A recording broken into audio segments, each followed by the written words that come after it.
आज मंगळवार 7 जानेवारी 2025 आज दुपारनंतर महाराष्ट्रातील सोयाबीनच्या दरात काहीच प्रमाणामध्ये सुधारणा पाहायला मिळाली आहे।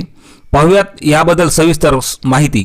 पहिली बाजार समिती आहे येवला, आवक आलेली आहे 39 क्विंटलची। कमीत कमी दर मिळाला 3976 रुपये, सर्वसाधारण दर मिळाला 3988 रुपये, तर जास्तीचा दर मिळाला 4013 रुपये।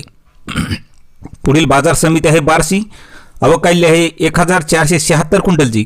कमीत कमी दर मिळाला 3900 रुपये, सर्वसाधारण दर मिळाला 4050 रुपये, तर जास्तीचा दर मिळाला 4200 रुपये। पुढील बाजार समिती छत्रपती संभाजीनगर, आवक आलेली आहे 44 क्विंटलची। कमीत कमी दर मिळाला 3500 रुपये, सर्वसाधारण दर मिळाला 3725 रुपये, तर जास्तीचा दर मिळाला 3950 रुपये। पुढील बाजार समिती आहे माजलगाव, आवक आलेली आहे 2110 क्विंटलची। कमीत कमी दर मिळाला 3400 रुपये, सर्वसाधारण दर मिळाला 4050 रुपये, तर जास्तीचा दर मिळाला 4111 रुपये। पुढील बाजार समिती आहे चंद्रपूर, आवक आलेली आहे 16 क्विंटलची।